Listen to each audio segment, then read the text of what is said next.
بالله من الشيطان الرجيم بسم الله الرحمن الرحيم الحمد لله رب العالمين الرحمن الرحيم مالك يوم الدين إياك نعبد وإياك نستعين اهدنا الصراط المستقيم صراط الذين أنعمت عليهم غير المغضوب عليهم ولا الضالين آمين اللهم صل على سيدنا محمد وعلى آل سيدنا محمد كما صليت على سيدنا إبراهيم وعلى آل سيدنا إبراهيم وبارك على سيدنا محمد وعلى آل سيدنا محمد كما باركت على سيدنا إبراهيم وعلى آل سيدنا إبراهيم في العالمين إنك حميد مجيد سبحان ربك رب العزة عما يصفون وسلام على المرسلين الحمد لله رب العالمين. Le chapitre que j'ai envoyé, ça concerne, bien sûr, ça c'est la question la plus délicate concernant le destin. Si tout est prédestiné, pourquoi le paradis et pourquoi le châtiment? Mais il ne faut pas attendre vraiment une réponse magique. Hein? Donc l'imam va nous guider, après à un moment il va nous dire continuez tout seul, ou bien attendez la subsistance d'Allah Azza wa Jalla, la compréhension qui vient d'Allah Azza wa Jalla. Donc la question c'est quoi? Si tout est prescrit déjà, tout est écrit dans la table gardée, avant notre existence, tout est prédestiné. Pourquoi nous sommes responsables? Pourquoi le paradis et pourquoi l'enfer? Donc, ce que Dieu aime et de ce que Dieu aime, hein, bayan ma tamiz ma yuhibbu Allah amma yakrahu, et de ce qu'il réprouve. Il y a une différence entre Allah veut quelque chose et Dieu aime quelque chose.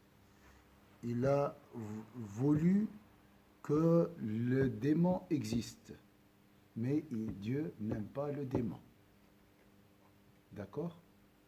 Il a voulu que voilà, le prophète Sayyidina Muhammad sallallahu alayhi wa sallam existe. Et Dieu aime Sayyidina Muhammad. Est-ce que c'est clair? C'est pas clair? Ça va?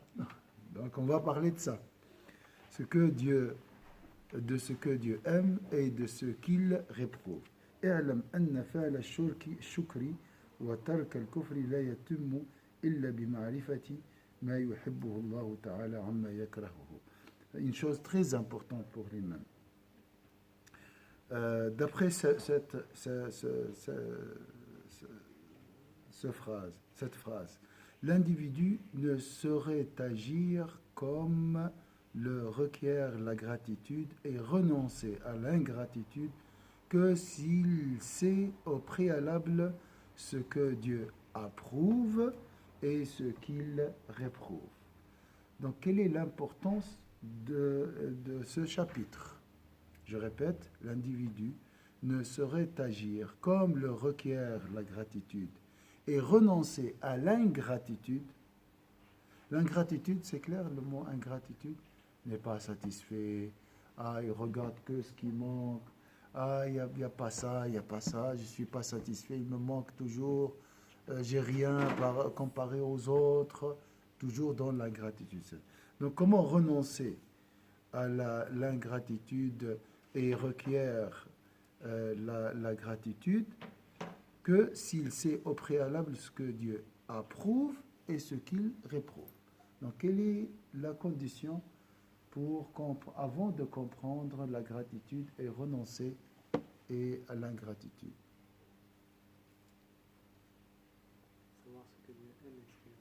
Voilà. Savoir ce que Dieu aime et savoir ce que Dieu réprouve est indispensable avant de comprendre la gratitude et renoncer à l'ingratitude.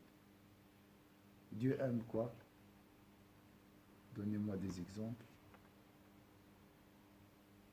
La prière. La prière. Et Dieu réprouve quoi? Des exemples. La calomnie, hein? La médisance, d'accord? Les mensonges. Ça, c'est très important. Avant de dire Alhamdulillah, avant d'avoir la gratitude, l'imam il l'a dit. On va voir les détails maintenant.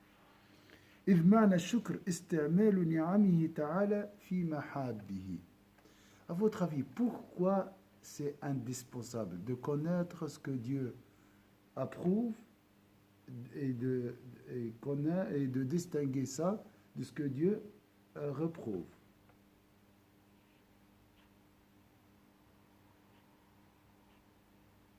Concernant le sujet de la gratitude.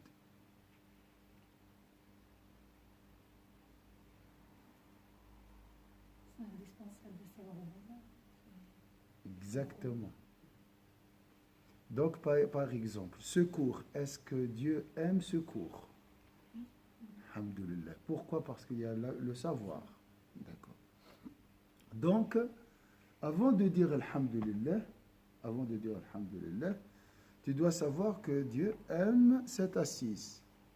Avant de dire Alhamdulillah pour secours, il faut savoir préalablement que Dieu aime secours. D'accord?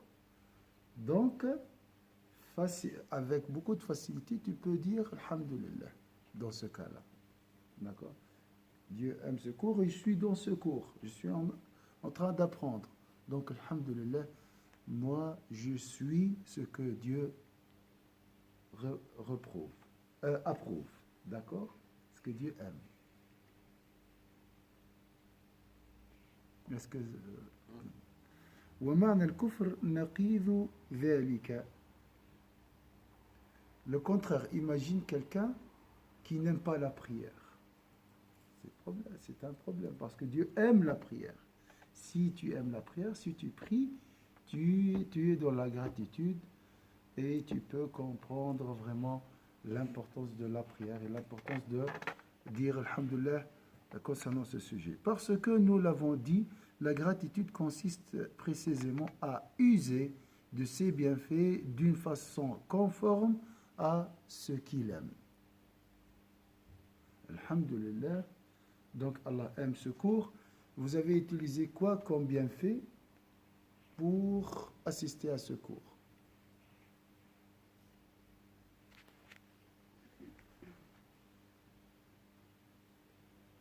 Vous avez utilisé quoi? Vous avez usé quoi comme bienfait? Savoir, la voiture. La voiture. Bien sûr, pour venir, il faut utiliser la voiture. Pour venir, c'est...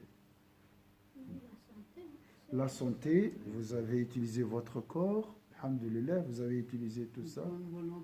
La volonté, parce que vous pouvez utiliser cette volonté dans d'autres sujets. Le temps qui est très cher, on n'a pas le temps. Hein. Vous avez utilisé aussi l'espace, oui. Vous avez utilisé la vue, vous avez utilisé l'ouïe, vous avez utilisé l'intelligence. Donc vous avez utilisé tous ces bienfaits dans ce que Dieu approuve. Vous voyez? En fait, la gratitude, c'est user les bienfaits d'Allah Azza wa Jalla dans ce que Dieu approuve.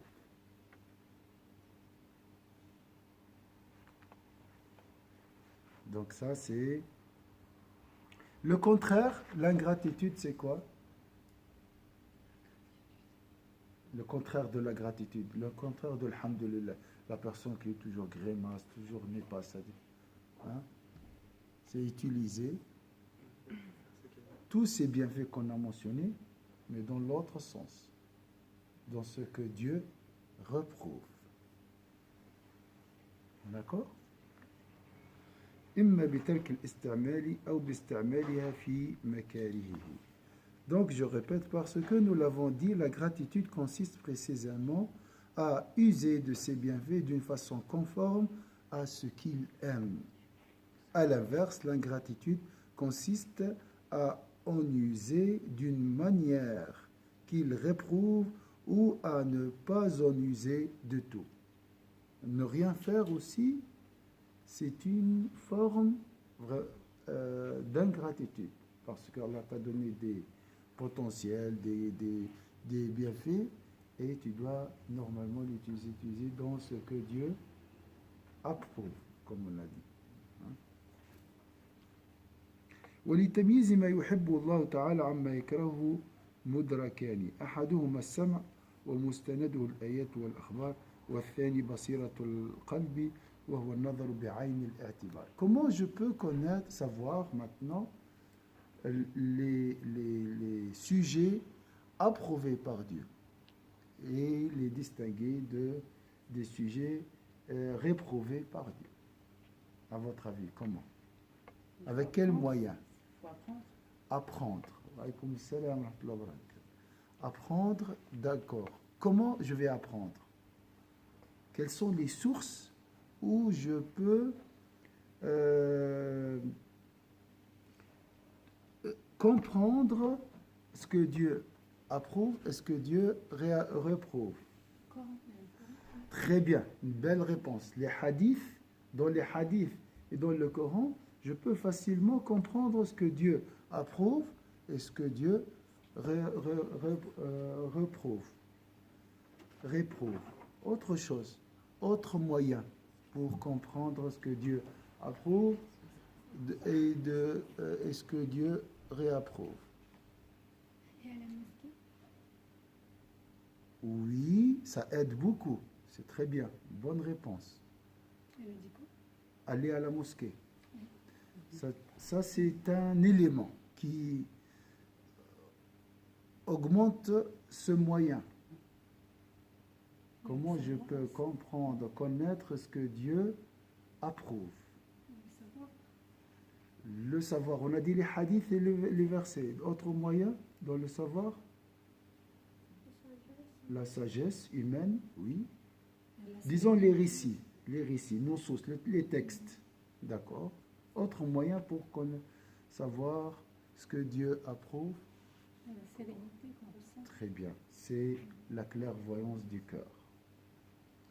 Donc, deux voies permettent de distinguer ce que Dieu approuve de ce qu'il réprouve. La première est la voie traditionnelle, fondée sur les versets coraniques et les traditions prophétiques. La seconde est celle de l'œil intérieur. Est-ce que le mot œil intérieur est clair? Qui peut me donner un autre synonyme de ce mot œil intérieur? La conscience? Non? Oui, la conscience, c'est Vamir, oui, c'est très proche, oui. C'est aussi ça. Hein? Clairvoyance. Qu'est-ce qu'on peut dire aussi? Des mots synonymes? Le cœur lui-même, le cœur. Hein? Voir avec le cœur. Voir avec la lumière du cœur, on peut dire aussi. C'est ce qu'on appelle l'œil du cœur. C'est la lumière. C'est l'intuition. C'est le dévoilement spirituel. C'est le 6e sens.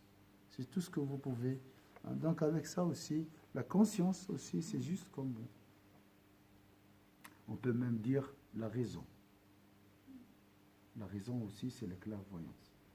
Le vrai synonyme de la raison, c'est la clairvoyance. L'autre raison, utilisée aujourd'hui par les gens, souvent on parle de la raison. D'après Brazel, c'est quoi?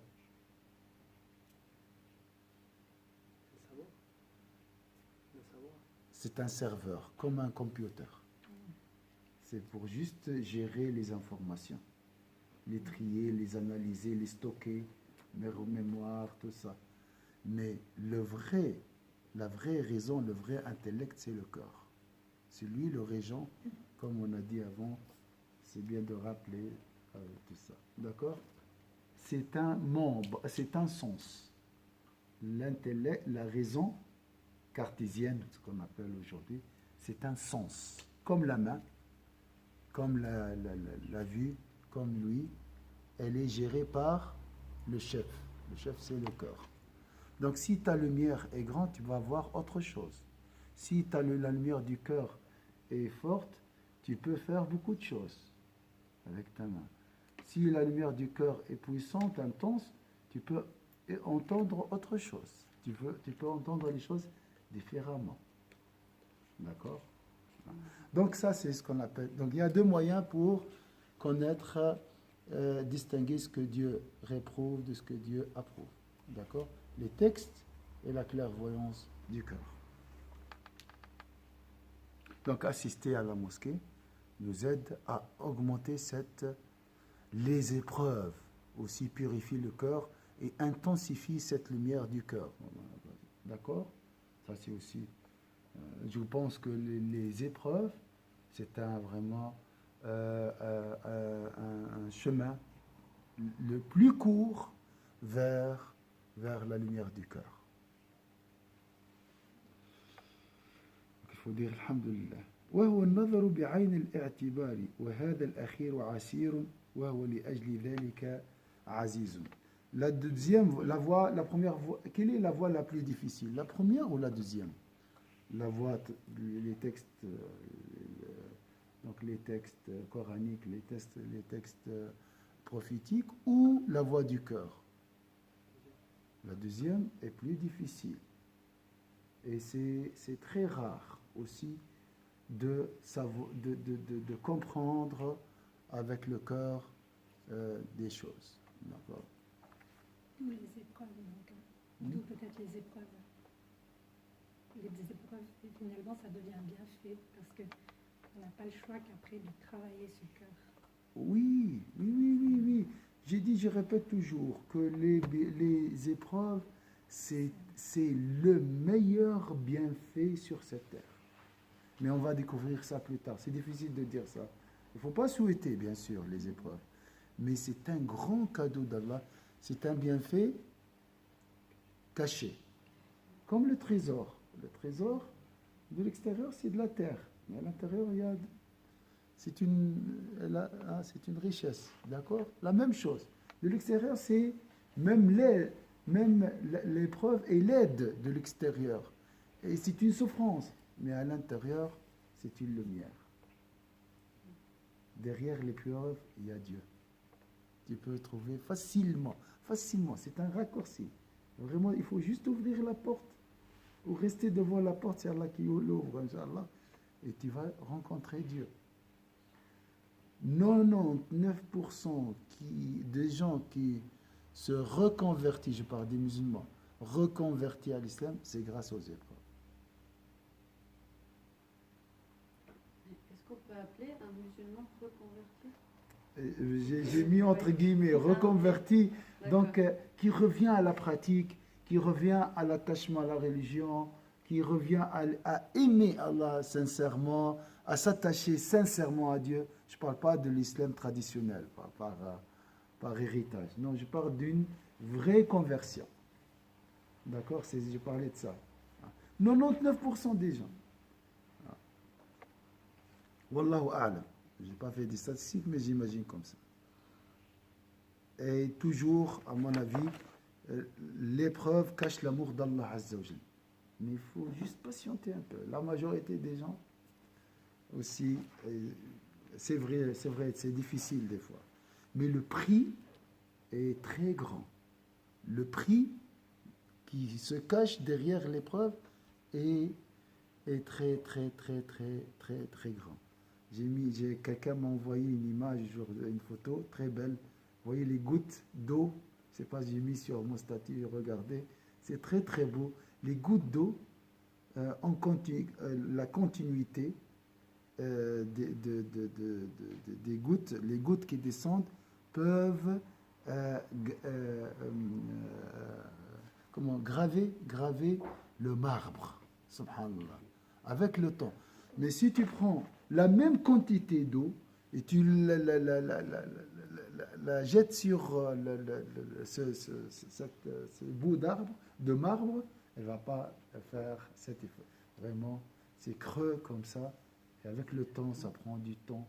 Comme aussi dans les grottes, on voit les gouttes là, des millions d'années qui forment des jolis stalactites, beaucoup de choses magnifiques. Ça prend du temps. C'est ça la patience. Patienter, mais à la fin, vous allez trouver la beauté. Donc, subhanallah, la souffrance cache la beauté. Aussi, l'Eid al-Adha, la fête du sacrifice. Vous voyez cette contradiction, c'est opposé. La fête, c'est la joie. Le sacrifice, surtout sacrifier son fils, hein, c'est une souffrance. Donc, la beauté dans la laideur. Et le soulagement dans la souffrance. Alors, il a dit ici, la première est la voie traditionnelle fondée sur les versets coraniques et les traditions prophétiques. La seconde est celle de l'œil intérieur, laquelle consiste à observer les choses d'un regard méditatif. Méditatif, c'est aussi un regard qui médite. Donc, c'est quoi la méditation? Ça prend du temps. C'est question que réfléchir profondément, prendre du temps à réfléchir. Est-ce que c'est facile, la méditation aujourd'hui, surtout avec les réseaux, tout ça? C'est pour ça, on a beaucoup de connaissances, hadith, tout, mais l'œil intérieur est voilé, est caché. On a tout ici. وهذا الأخير عسير, il a dit lui-même. Mais cette dernière est ardue. Ardue, donc c'est difficile. Et par conséquent accessible à des rares personnes. Pourquoi l'imam il a dit est accessible à des rares personnes? Est-ce que c'est pour vous rabaisser, pour vous désespérer ou pourquoi? Pour vous pousser à grimper et être parmi ces rares personnes. فلذلك أرسل الله تعالى الرسل وسهل بهم الطريق إلى الخلق ومعرفة ذلك تبنى على معرفة جميع أحكام الشرع في أفعال العباد فمن لا يطلع على أحكام الشرع في جميع أفعاله لا يمكنه القيام بحق الشكر أصلا. Donc nous avons l'œil du cœur comme moyen et nous avons les textes. On a besoin d'autre chose aussi. Qui peut l'imaginer, qui peut nous guider. Réfléchir, oui. Mais réfléchir dans quel sens? J'ai besoin de quelqu'un, je dis presque, qui peut me guider vers le sujet de la réflexion. Et comment réfléchir?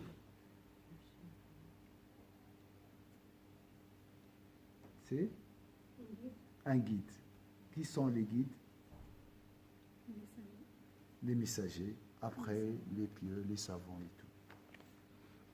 C'est pourquoi le Très-Haut envoya des messagers grâce auxquels il facilita la première voie aux hommes.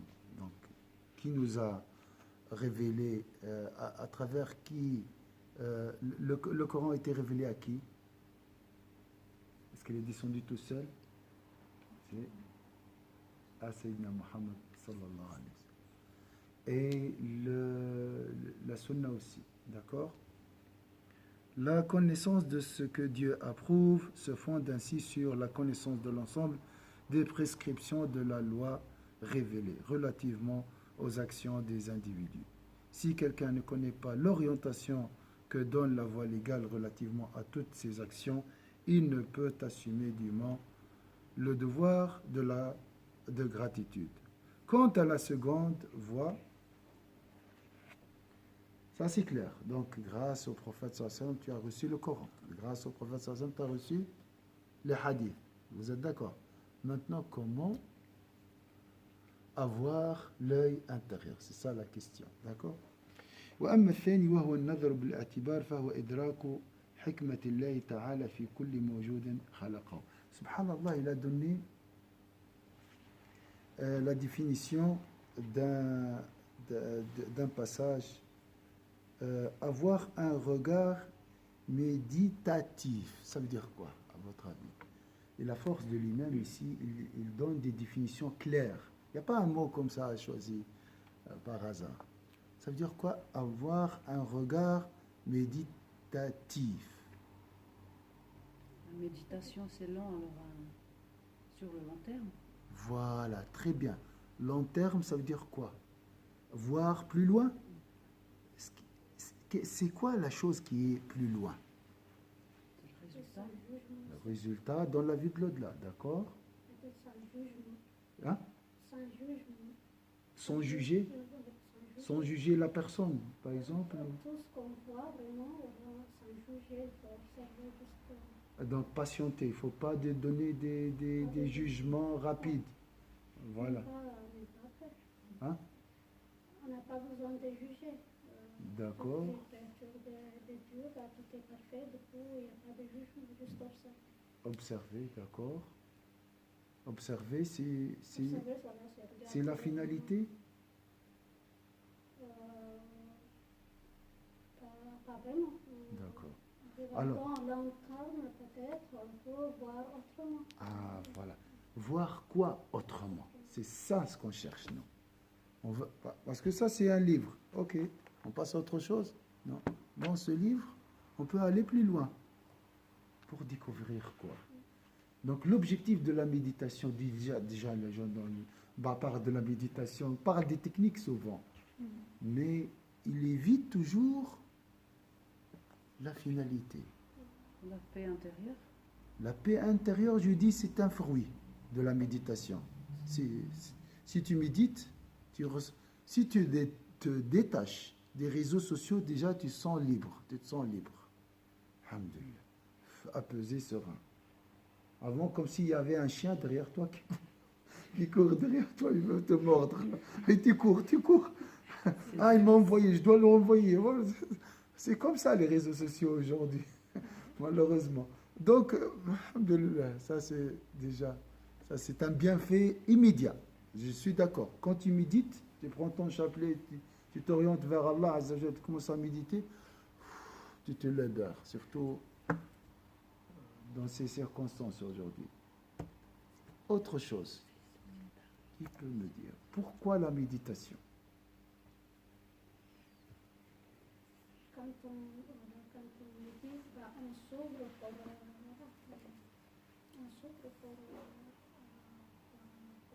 cueillir. Cueillir quoi? C'est ça, il l'a fait avec la main comme ça. C'est ce qu'on cherche. Il a dit, mais, hein? Plus clair. Plus clair quoi? Voir l'unicité. Hein? Voir l'unicité. L'unicité, bien sûr, ça c'est l'ultime objectif. Ce qu'on demande, par exemple, quand on médite sur quelque chose, par exemple, on dit dans quelque chose, on s'ouvre vraiment pour comprendre mieux, voir autrement ce qui est fait. Du coup, on s'ouvre vraiment sans juger, comme Oui. du coup, il y a des Comme tu dis, tu as peur de juger sur les apparences. C'est ça. Alors ici, lui-même, il a dit, oui. Je pense aussi que ça peut amener à plus de sagesse ou de... C'est le mot, vraiment ce qu'on cherche. Et notre bonheur dans ce mot, la sagesse. La sagesse de la création. La sagesse qui demeure derrière toute créature. Quand je parle de créature, épreuve, c'est une créature. Objet, c'est une créature. Un atome, c'est une créature. Un événement, c'est une créature. Et un homme, une femme, c'est une créature. Mon époux, mon épouse, toute chose, c'est une créature. Et derrière, il y a là et la sagesse. La sagesse, c'est quoi? On ne peut pas la définir, mais on peut la comparer. Le savoir. Le savoir, d'accord, mais c'est un savoir très profond, très approfondi. S'il n'y a pas de savoir, on n'a pas de sagesse. Oui, le savoir, c'est une condition, Condition, voilà. parmi d'autres. Oui. Je peux avoir le savoir, mais si je ne médite pas, je reste loin. Donc c'est la sagesse, la finalité. Pourquoi ça m'arrive ça? Qu'est-ce qu'on fait, nous? On juge. Hein? Et comme on a dit, on est très rapide aussi, très impulsif des fois même. Voilà. Très dur. Ah, c'est comme ça. Donc il faut patienter, bien sûr, dans la patience. Pour être sage, il faut être patient. Il faut patient. Méditer, Ça demande de la patience. Le dhikr, ça demande de la patience. Le cours, il demande de la patience. La prière demande beaucoup de patience. D'accord? Mais derrière, il y a un océan de beauté. La sagesse, c'est un océan sans fond et sans rivage. Je répète ça toujours. Même si tu ne l'as pas vu. Mais tu peux l'imaginer. Alors, c'est pourquoi le Très-Haut envoya, on a dit, concernant les textes des messagers. Maintenant, pour distinguer, il ne faut pas oublier la question. La première, c'était connaître ce que Dieu Ce que Dieu aime. approuve et ce que Dieu réprouve. D'accord? Alors, deuxième moyen, voilà, relativement. Si quelqu'un, on a dit, quant à la seconde voie consistant à observer les choses d'un œil méditatif, elle vise à appréhender la sagesse du Très-Haut en toute chose créée. Je répète cette définition que j'ai expliquée avant. Donc, utiliser l'œil intérieur, l'œil méditatif, pour appréhender, comprendre la sagesse du Très-Haut en toute, ici il n'a pas dit derrière, en toute chose créée. Est-ce que c'est clair ici? Pourquoi Allah a créé ça? Pourquoi Allah a créé les fourmis? D'accord? Là, j'ai dit les fourmis parce qu'il y a une sourate qui s'appelle la sourate des fourmis, des abeilles. إذ ما خلق شيئا في العالم إلا وفيه حكمة.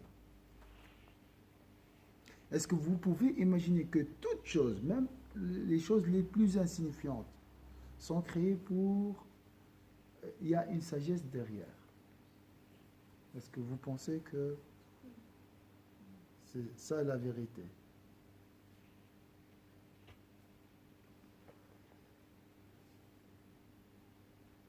Mais on oublie cette réalité. Vous voyez?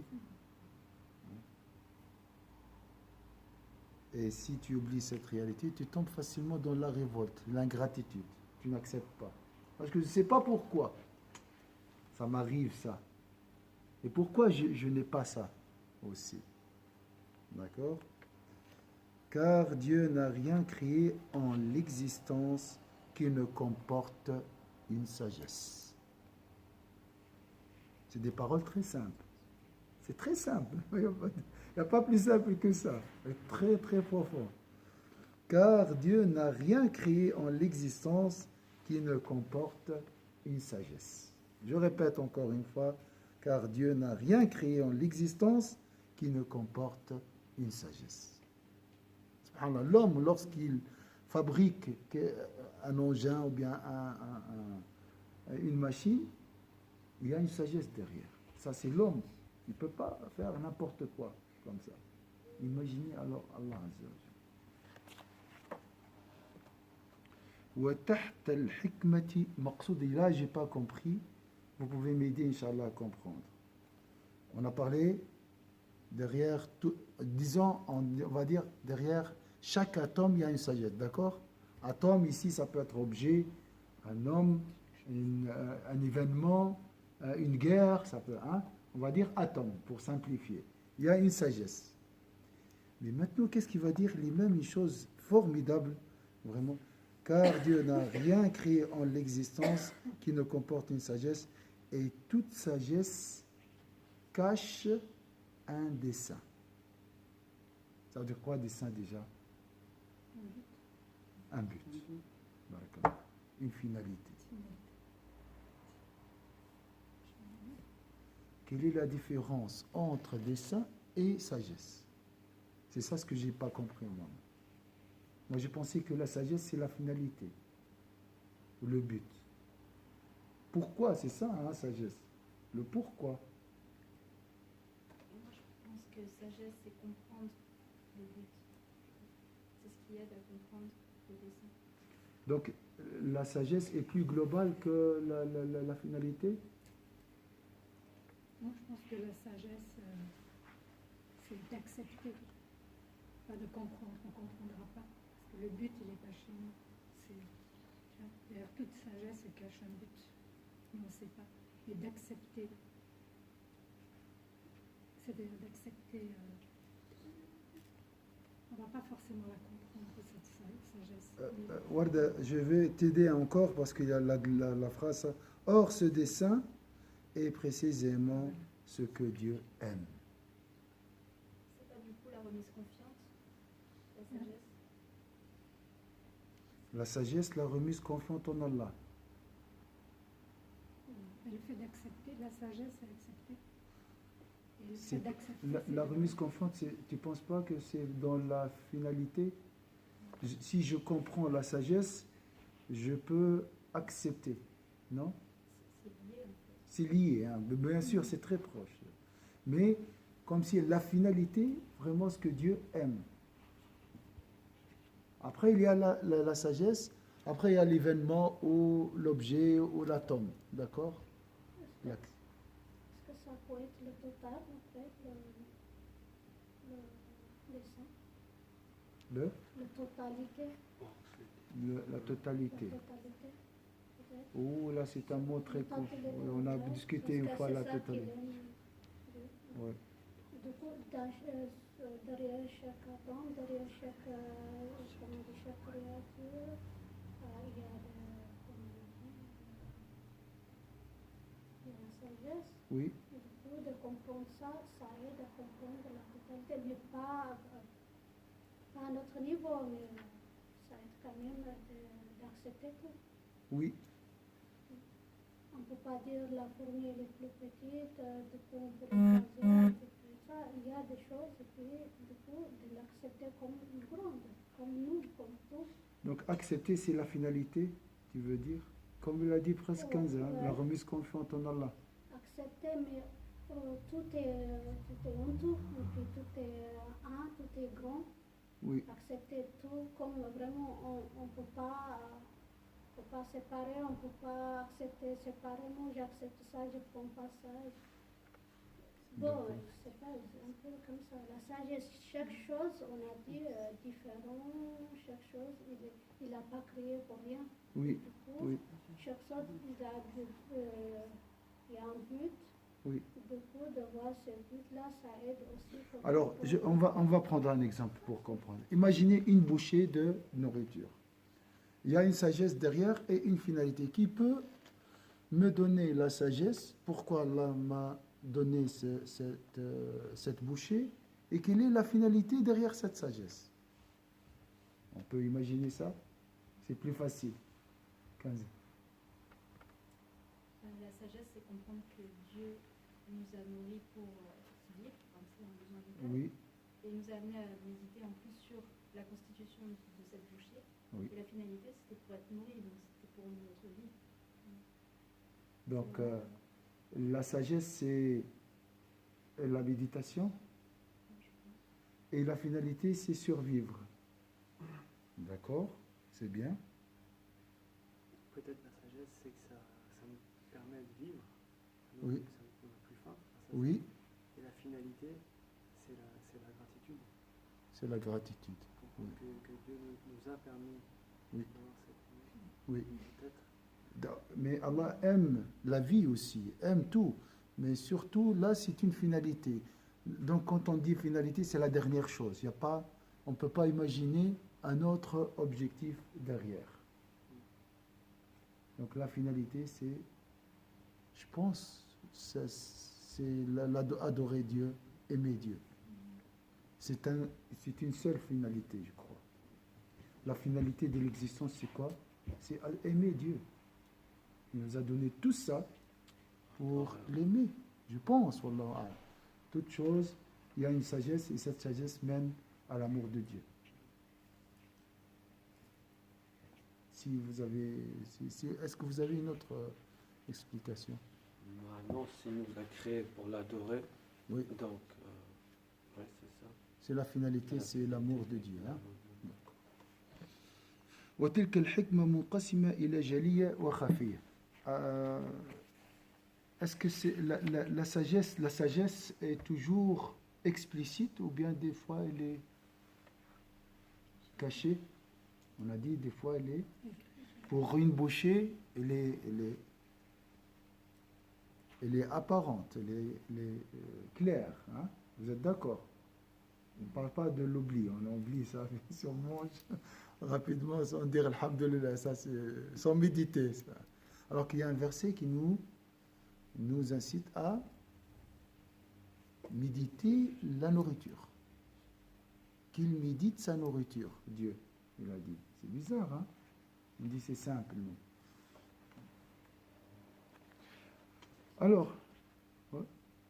Alors que... Parce qu'on devient ce qu'on mange, on devient ce qu'on mange. Ça influence. Je dis, la nourriture influence notre bien-être, notre... Mais... Voir aussi, chaque chose, il vient de où, comment dire. Oui.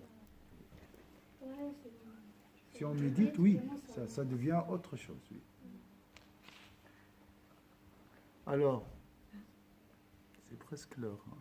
On va finir juste s'arrêter sur ça. La sagesse que renferme toute chose se divise en deux catégories, les sagesses manifestes et les sagesses cachées. Inch'Allah, demain, il n'y a pas de cours ça sera sur le Hajj al-Umrah, Inch'Allah, pour préparer la prochaine Umrah, si Dieu le veut. Inch'Allah. سبحان ربك رب العزة عما يصفون وسلام على المرسلين الحمد لله رب العالمين. بارك الله فيكم.